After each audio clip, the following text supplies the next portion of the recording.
every keystroke tells a unique story. Some are scratchy, hollow, rough, and harsh, while others are deep, thocky, and buttery smooth.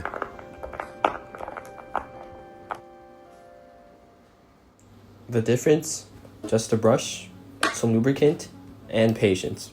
I recommend using Krytox 205 Grade 0 Lube as it is the gold standard in keyboards. Before we start lubing though, we have to first open the mechanical switches.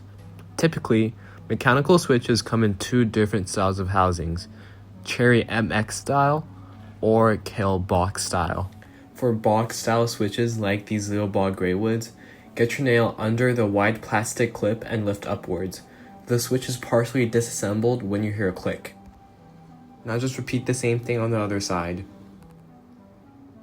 MX style switches though are a bit more tricky. I definitely recommend using a switch opener, but if you don't have one, you could grab a pair of scissors and get them under the two little plastic clips on each side of the switch and push upwards to hear a click. On the other side, make sure not to put too much pressure on the upper housing to make sure you don't snap the whole thing back together. The internal structure is identical for both types of housings, so the lubrication process is going to be the same here on out. Each mechanical switch comes in 4 distinct parts: the stem, the upper housing, the spring, and the bottom housing. On the bottom housing, there are 2 guide rails that allow the stem to slide up and down in place. This is where the most friction occurs, and this is what we're going to prioritize first. Get a small dab of lube on your brush, and evenly spread the lube on the rails with a few light strokes. You want to aim for a very, very thin layer with no visible globs, as overlubing your switches could lead to a mushy feel. Next, we move on to the floor of the housing. Go around the center column in a circle with your brush to fully lubricate it. Then, insert your brush into the center column.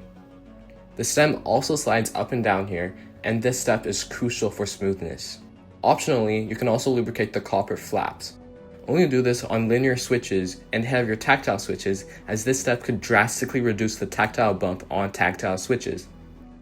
Moving on to the springs, cover the bottom of the spring with lube and lightly stroke the sides of the spring. This step aims to reduce the spring ping noise in your switches. Insert the spring into the housing and finish up the sides as well as the top.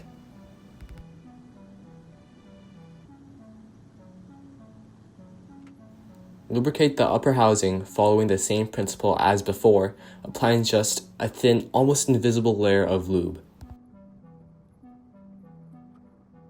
The stem is very important to lube as it's the main moving component of the switch. So be careful not to smudge any of the lube with your fingers. Just go around on all 4 sides with your brush and that's it. On tactile switches though, do not lube the feet as this could completely eliminate the tactile sensation. Now just snap your switch back together, paying attention to the feet of your stem so that they're facing towards the copper flaps. And we're finished. The difference is massive. Here's a quick sound test.